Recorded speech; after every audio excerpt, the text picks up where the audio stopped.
Les barreaux de la République démocratique du Congo sont bien organisés et mieux outillés en ce qui concerne la prise en charge juridique et judiciaire des dossiers des indigents. La présente cérémonie rappelle à tous que la justice est un service public qui contribue véritablement à l'émergence d'un état de droit dans notre pays. En droit congolais, et au terme de l'article 19, alinéa 4-5 de la Constitution de la République démocratique du Congo, toute personne a le droit de se défendre elle-même. Et il a donné la différence entre les libertés publiques et les libertés de l'opinion pour démontrer qu'il fait communiquer est libre de le faire, mais dès lors vous allez au-delà de vos limites, ça fait intervenir la présence du ministère public ou du parquet. Nous venons de suivre aussi le discours du premier président de la Cour de cassation. Lui a parlé sur la portée de l'organisation et du fonctionnement de l'inspectorat général, de l'inspectorat judiciaire et des services pénitentiaires de justice. Le plus important pour nous, c'est d'être venu ici soutenir nos frères d'ici à l'occasion de cet événement majeur pour le destin de la justice de la République sœur, qui est la République démocratique du Congo.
De la République démocratique du Congo.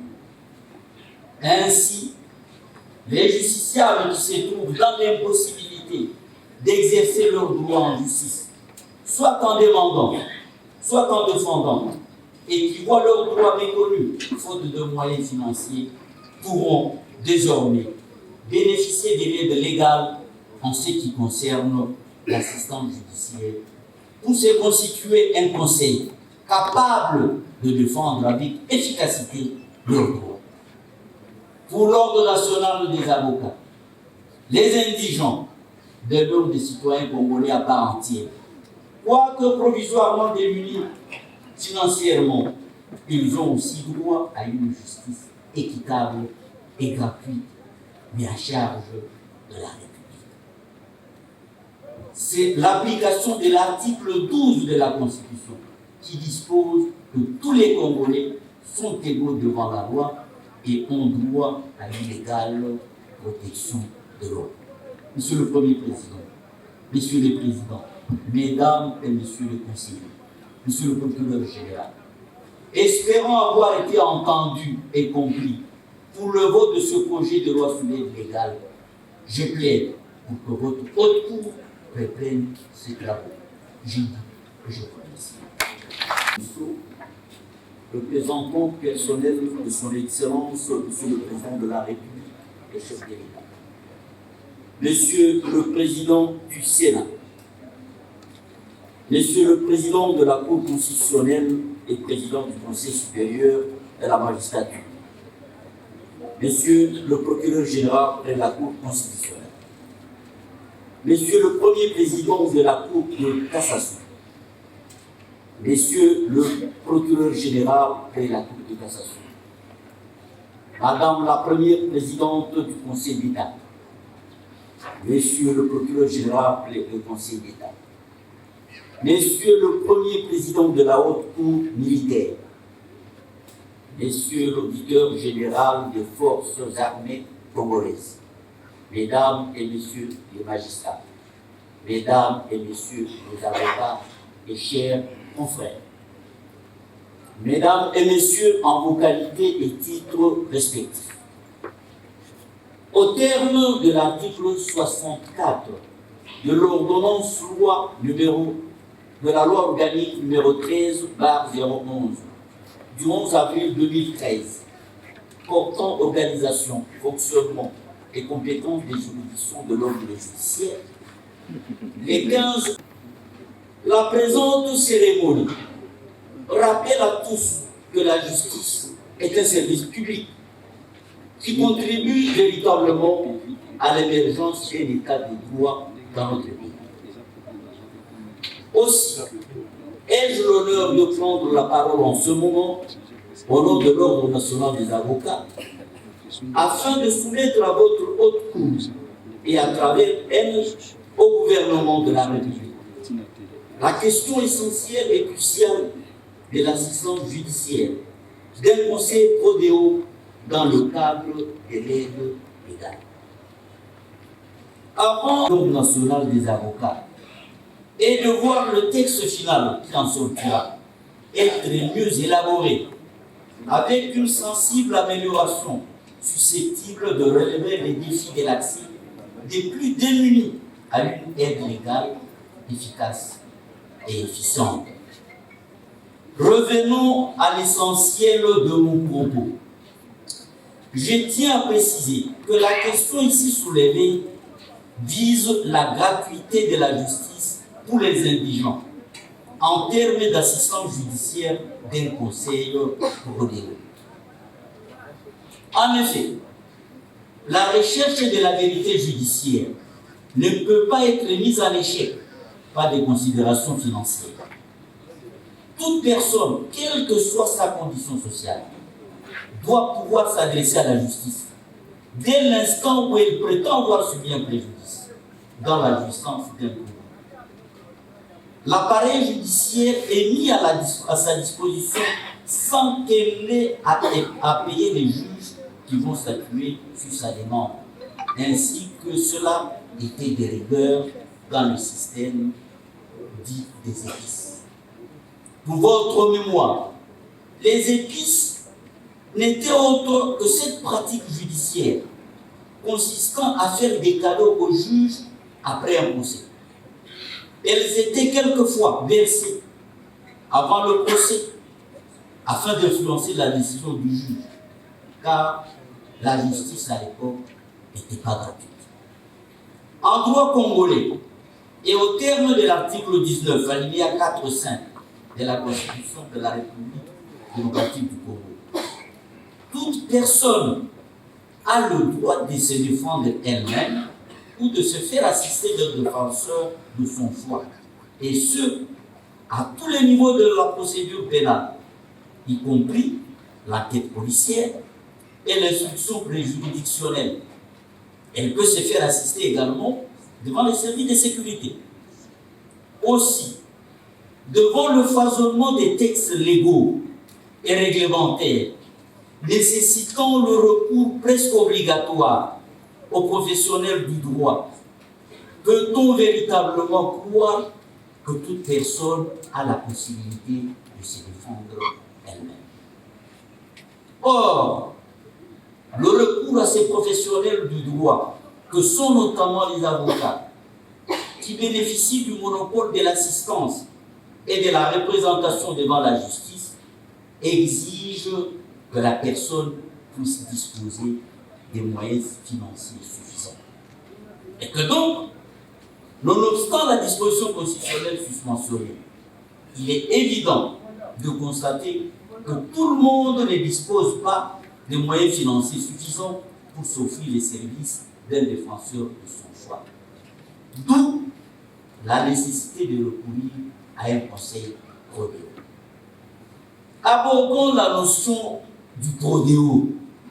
Le professeur Nicolas Abel Bayon-Abanea nous enseigne que le prodéo devrait viser plus particulièrement l'assistance judiciaire d'un conseil qui, en ce cas, va plaider gratis pour l'amour de Dieu, d'où l'expression prodéo. Nous concédons, ajoute-t-il, que l'on peut entendre par bénéficier du prodéo toute faveur consistant à rester en justice sans bourse déliée. Faveur pouvant s'étendre à la dispense de consignation ou à la délivrance en délai. Et en ce cas, l'on considère que cette faveur est accordée pour Dieu, dans le souci de venir en aide à ceux des plaideurs qui n'ont pas de ressources financières suffisantes pour faire face à un acte du procès. Les barreaux de la République démocratique du Congo sont bien organisés et mieux outillés en ce qui concerne la prise en charge juridique et judiciaire des dossiers des indigents. Cependant, la question essentielle qui demeure est celle de savoir 694 adressés respectivement au greffier divisionnaire des DGI-K et DGI-Y, l'inspecteur général décide comme juge pour ordonner la poursuite de l'exécution. Et par la suite, rédacte ou reforme sa décision, comme peut le faire le juge à la suite dans le cours. Et enfin, instruit ce service de rapprocher les parties en vue de finaliser un protocole d'état interne définitif au conflit, alors que seules ces dernières peuvent en prendre l'initiative. En voici les cas. J'avais demandé, après plénière, à mes services de rapprocher les deux parties, société R et des sociétés S, en vue de formaliser un protocole d'accord qui mettra un terme définitif au conflit. Ils les opposent relativement à l'exécution sous RHX et RHY. Sur ce, je décide de mettre en veilleuse ma pression. Réagissant à la dernière lettre, le premier président de la CA-T, par la sienne numéro 603, tout en affirmant que la proposition d'un règlement à l'amiable entre parties ne saurait rentrer dans les attributions de l'inspectorat général, nous a saisis pour une orientation. Ce qui traduit un malaise créé du fait des correspondances de ce dernier service. Au point 3, nous voyons l'illustration des pratiques illégales.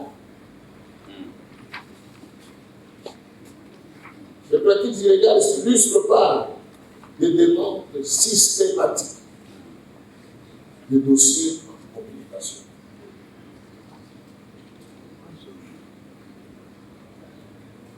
Il y a la juridictionnalisation de l'inspectorat qui se caractérise par la montée en puissance des pratiques qui donnent à penser à une juridiction avec un rôle prééminent sur les juges.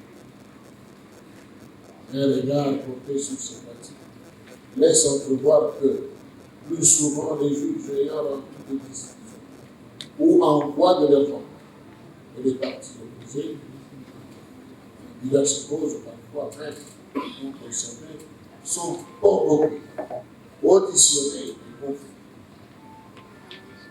Des indices révèlent qu'à ces occasions, des notes sont prises par des agents institués greffiers pour le besoin de la cause. Des analyses sont faites par les magistrats et leurs conclusions ont, leur encadrement à leur décision pour les correspondants. Chapitre 3, portée des appréciations de l'inspectorat général sur les actes. C'est le cœur réflexion. Cette démarche conduit à nous aider, à nous référer aux notes circulaires, interprétatives ou explicatives existantes en vue de les réitérer et de procéder à un rappel à l'ordre sur pied des discussions légales et réglementaires pertinentes. S'agissant de circulaire, nous avons celle numéro 387 du 4 juillet 2006 relative à l'ingérence de personnes étrangères dans l'exécution de décisions de justice. La seconde, numéro 012 du 27 septembre 2011 sur l'exécution de décisions judiciaires. Ces deux circulaires permettent d'adresser à l'inspectorat général ce rappel à l'ordre. Primo,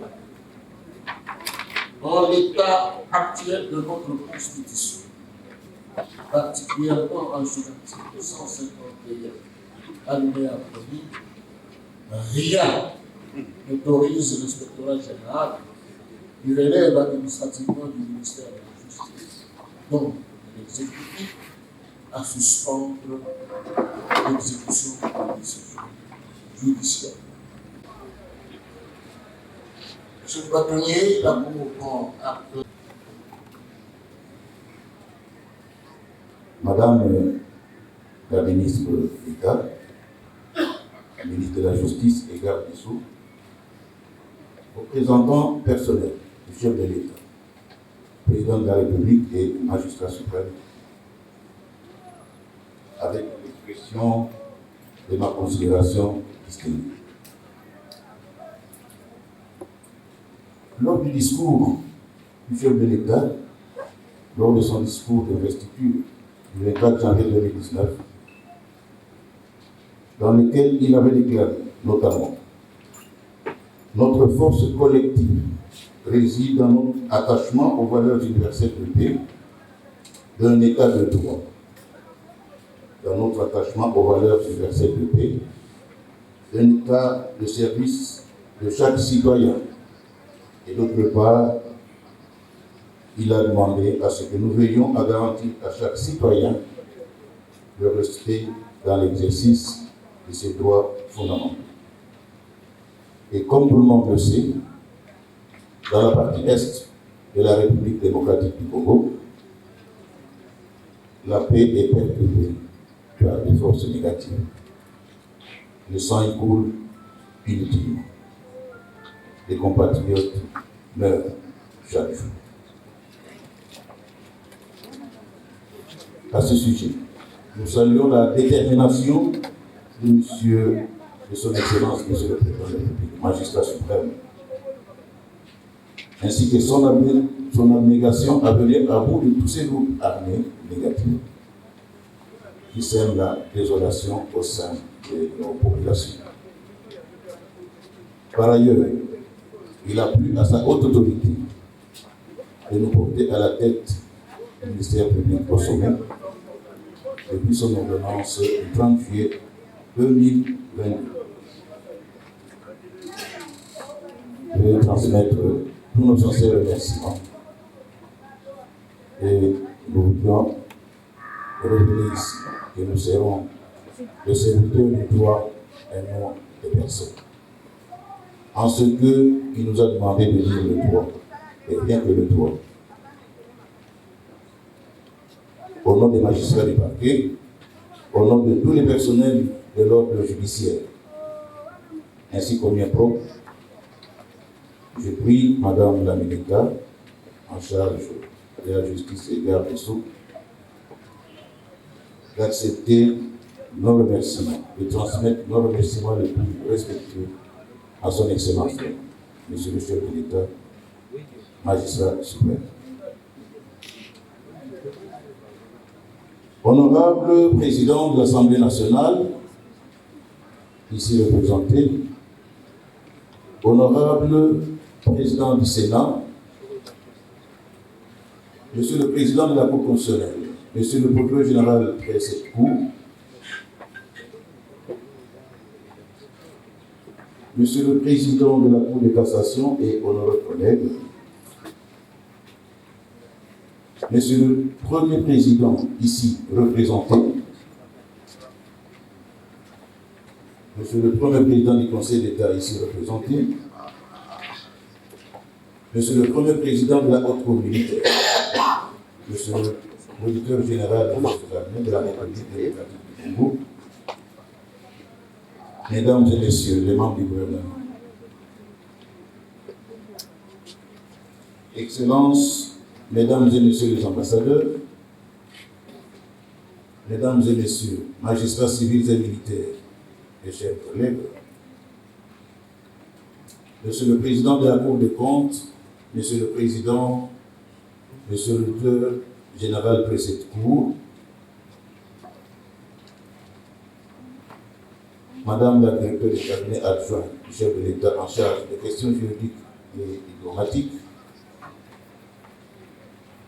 distingués partenaires et représentants des organismes internationaux, Monsieur le bâtonnier national, chers collègues magistrats, je salue la présence dans cette salle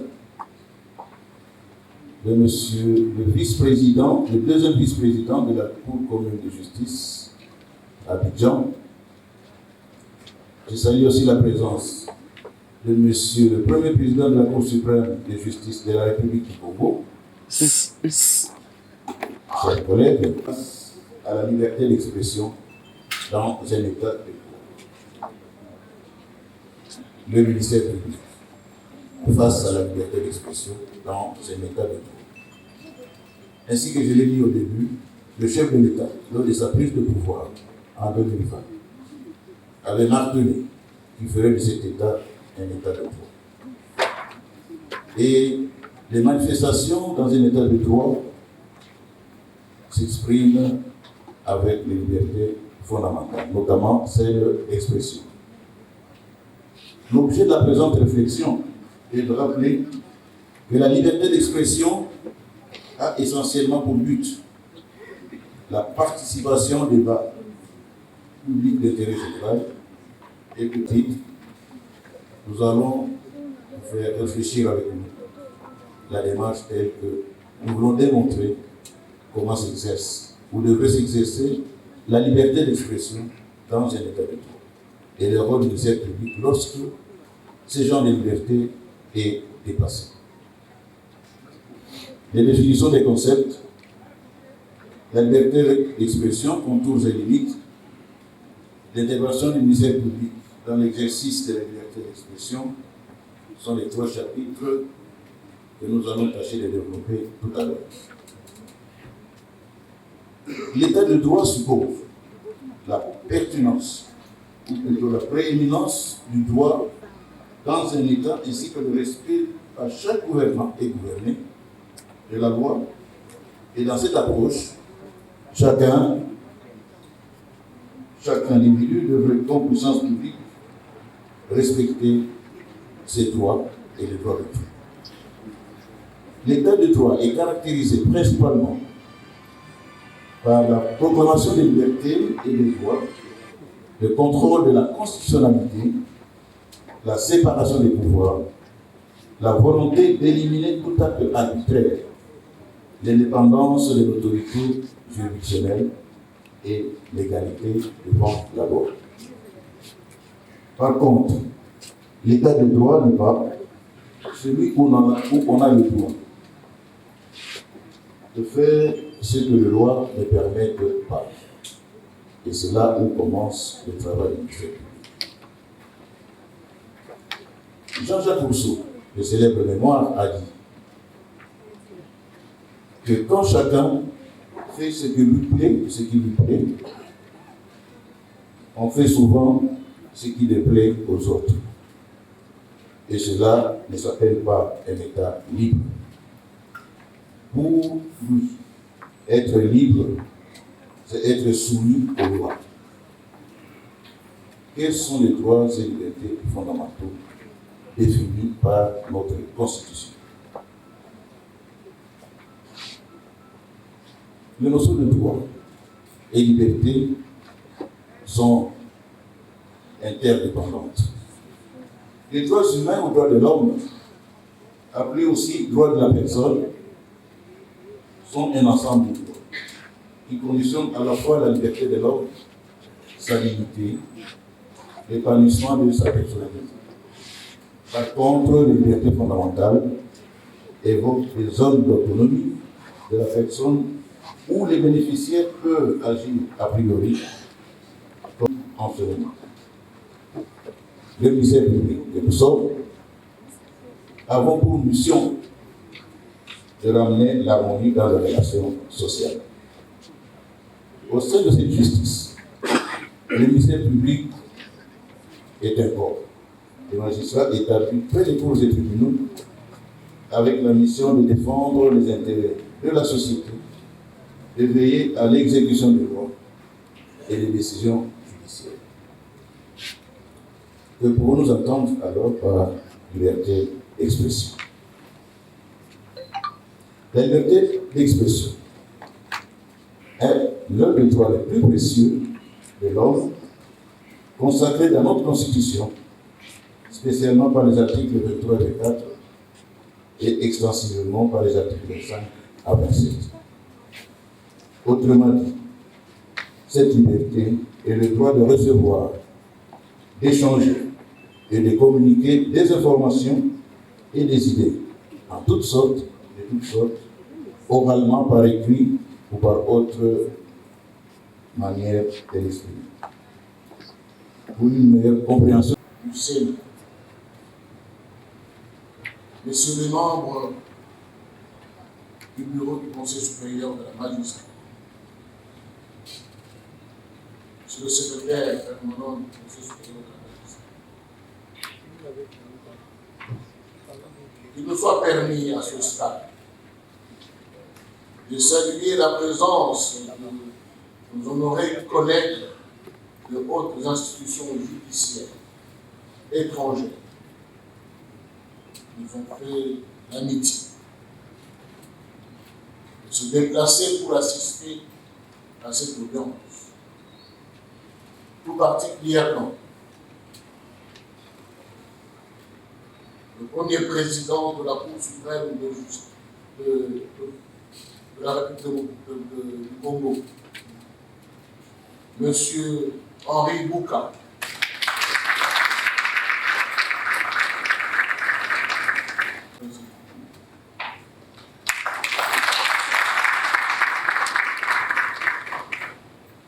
Et les membres de leur délégation, ainsi que M. Mahamad Ber,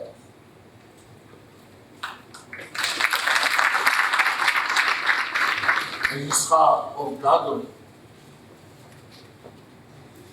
second vice-président de la CCJA OADA, représentant Madame la Présidente de la Cour commune de justice et d'arbitrage de l'Organisation pour l'harmonisation en Afrique du droit des affaires. Monsieur le Premier Président, honorés collègues, Monsieur le procureur général et mes collègues, votre présence marque l'importance du dialogue des juges, du fait de l'appartenance de nos cours respectives à l'association de haute juridiction de cassation du pays ayant en partage l'usage de justice. Davantage, et nous en félicitons, elle traduit l'importance des liens d'amitié qui unissent nos deux pays respectifs, la République démocratique du Congo et la République du Bénin, ainsi que les deux chefs d'État respectifs, leurs excellences Félix Antoine Tshisekedi et Denis Sassou Nguesso, qui partagent les mêmes valeurs sous le rôle de la justice et des Américains.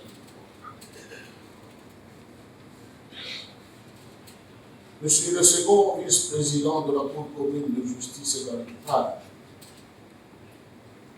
représentant de Madame la présidente de ce groupe, votre présence illustre bien le renforcement des liens tissés entre la Cour de cassation de la République démocratique du Congo et la juridiction communautaire de Douala, dont notre pays est membre. Mesdames et messieurs les membres du gouvernement, Excellences mesdames et messieurs les ambassadeurs et chefs de mission diplomatique, Mesdames et messieurs les hauts magistrats civils et militaires, Monsieur le Président de la Cour des comptes, Monsieur le Procureur général de ce pays, qui marque le début d'une nouvelle année judiciaire, est un moment particulièrement axé sur trois approches étroitement dépendantes les unes des autres, chacune constituant un chapitre. Approche descriptive et comparative. Chapitre. Approche illustrative, dans le chapitre 2, et approche explicative dans le chapitre 3, suivi d'une conclusion. Chapitre 1. Base légale de l'inspectorat général de l'ordre cahier des systèmes d'inspection judiciaire. L'inspectorat général des services judiciaires a principalement de base légale l'ordonnance numéro 87/215 du 23 juin 1987 et l'arrêté numéro 013/89 du 24 juillet 1989. Ces deux textes, associés à son règlement intérieur le 31 août 1989, décrivent le champ de sa création, de ses missions, de son organisation et de son fonctionnement. Quelles sont les missions de cette institution? À l'analyse des missions dévolues à l'inspectorat général des services judiciaires et pénitentiaires, il fait donc relever que la préoccupation qui a prévalu, changée par le premier président de la Cour de cassation, du Conseil d'État ou par le procureur général de présécution, c'est l'État d'accomplir le devoir d'enquête qu'il détermine la charge de tout magistrat de rang égal ou inférieur à celui du magistrat inspecteur. Les articles 3 et 4 de l'ordonnance portant création du inspectorat général prévoient la composition, l'organisation et le fonctionnement de l'inspectorat général des services judiciaire pénitentiaire. Pour des raisons de temps, nous nous épargnons du droit comparé des systèmes d'instruction disciplinaire, mais nous parlons des opinions sur notre inspectorat général.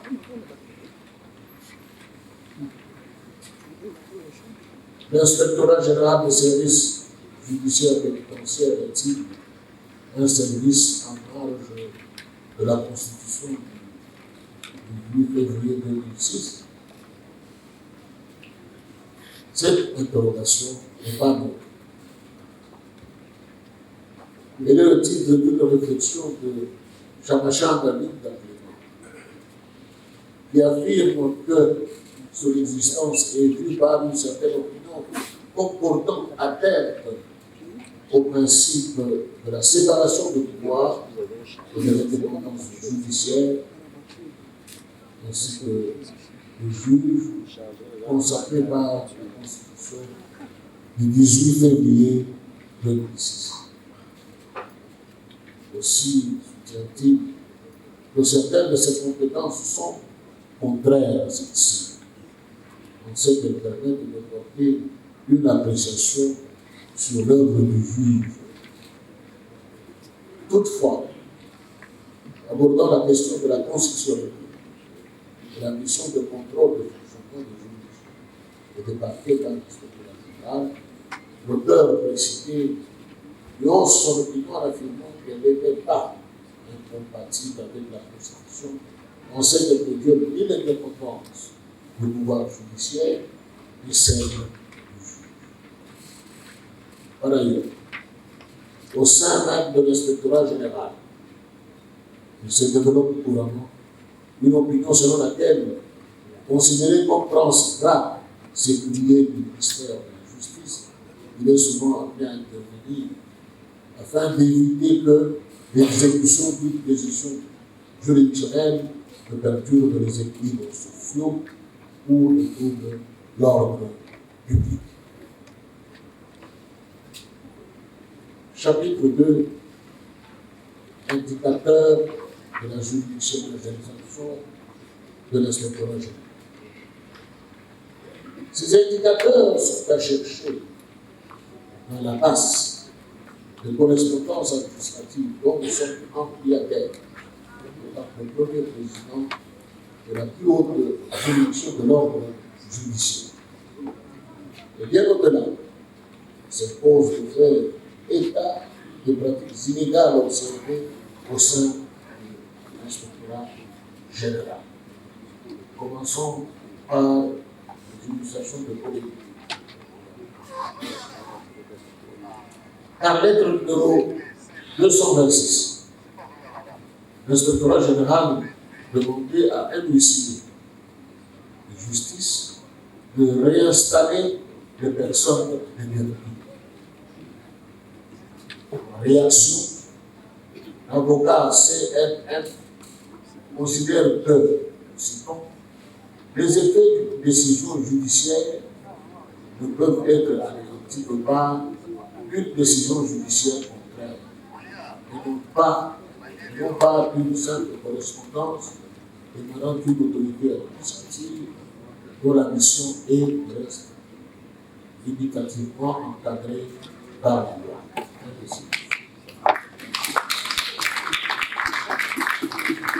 Ainsi,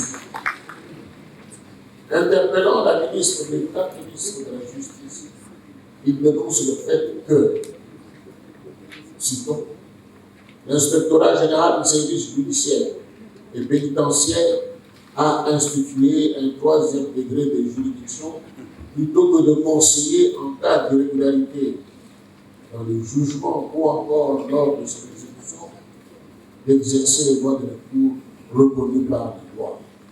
Fin de citation.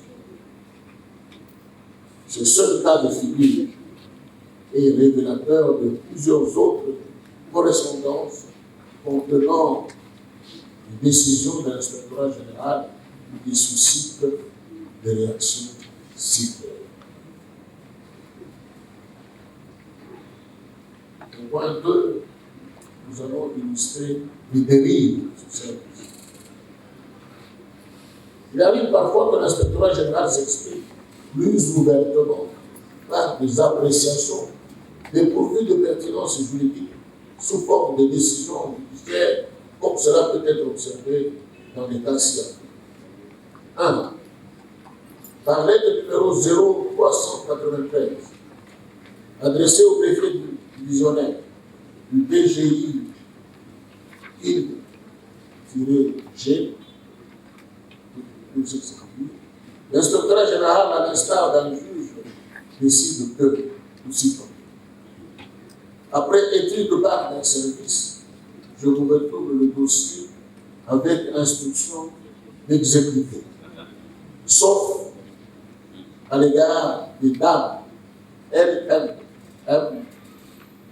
MD et MA qui n'ont été ni appelés ni représentés au jugement suscité, qui de surcroît ne leur a pas été signifié. Fin de citation. 2. Par lettre numéro 0477, adressée à l'huissier de justice, PKB, officier public et ministériel, l'inspectorat général fait une analyse propre au juge et décide. Après avoir analysé à fond le contenu des correspondances précitées et leurs annexes par le service, en les confrontant aux éléments contenus dans les dossiers de l'exécution en marge, il a été révélé que les motifs invoqués par M. LBA sont pertinents.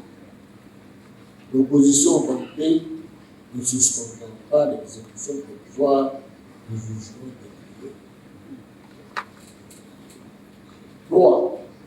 Par une autre, numéro 750, faisant suite à celle de l'avocat FBE, qui sollicitait la réinstallation de ses clients, l'inspectorat général vide ce qui apparaît dans son objet comme un contentieux d'exécution par voie d'une simple lettre aux allures d'un jugement contenant quasiment des constatations sur les faits, une motivation de droit et un dispositif, sinon un type de loi donnant orientation du juge de l'emploi.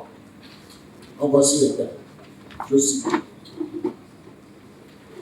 Tel est le cas qui oppose les référents au sieur FKC sous XCZ.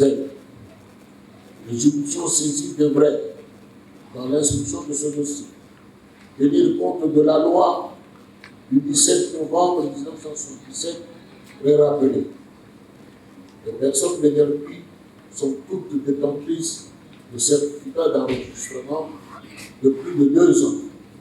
Il y a lieu de tenir compte de la force probable reconnue à ce titre, conformément à l'article 227 de la loi numéro 73-021 du 20 juillet 1973 portant régime général des biens, régime foncier et immobilier et régime de sûreté tel que modifié et complété par la loi de 008 du 18 juillet 1980. Fin de citation. Merci d'avoir cet plaisir. Un grand plaisir de venir dans la ville, venir ici à Kinshasa, parce que nous sommes des frères par la culture, par la langue, par la parité. Donc c'est un plaisir pour nous de venir ici assister à la cérémonie de la montée judiciaire de la Cour de cassation. C'est un événement important pour la justice de chaque nation. Nous avons suivi avec intérêt et l'attention à la fois la communication de M. le procureur général sur l'exercice des libertés publiques et celle Monsieur le Premier Président de la Cour de cassation sur les limites et observé quant à l'exercice de sa mission par l'inspectorat des services judiciaires. C'est avec un grand intérêt que nous avons suivi ces deux communications. Mais le plus important pour nous, c'est d'être venus ici et soutenir nos frères d'ici à l'occasion de cet événement majeur pour le destin de la justice de la République sœur, qui est la République démocratique du Congo.